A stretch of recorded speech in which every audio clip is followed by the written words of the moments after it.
National state അവാർഡിനെ പറ്റിയാണ് എന്താ പറയാനുള്ളത്? പൃഥ്വിരാജ് അർഹിക്കുന്നുണ്ട്. പുള്ളി ആ സിനിമയ്ക്ക് വേണ്ടി ഒരുപാട് കഷ്ടപ്പെട്ട മനസ്സിലാണ്. ബ്ലെസ്സി എല്ലാം കഷ്ടപ്പെട്ടു. ബ്ലെസ്സി മികച്ച സംവിധാനം കിട്ടി.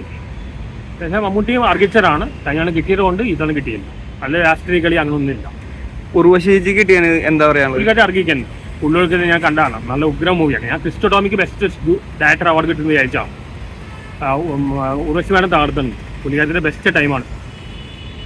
നാഷണൽ അവാർഡ് പുള്ളിക്കാരത്തി കിട്ടുന്നുണ്ടേ.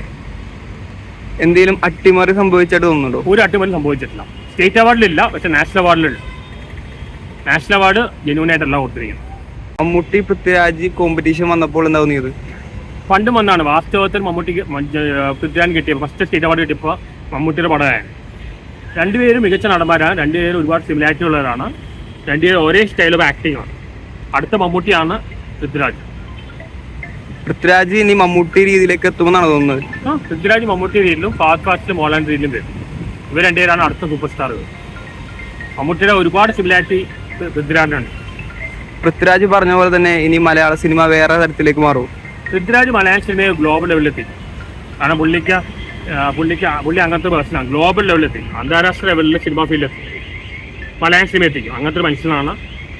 വളരെ ബുദ്ധിമാനാണ്. കഴിവുള്ള ആളാണ്. എന്തായാലും പുള്ളി എത്തി.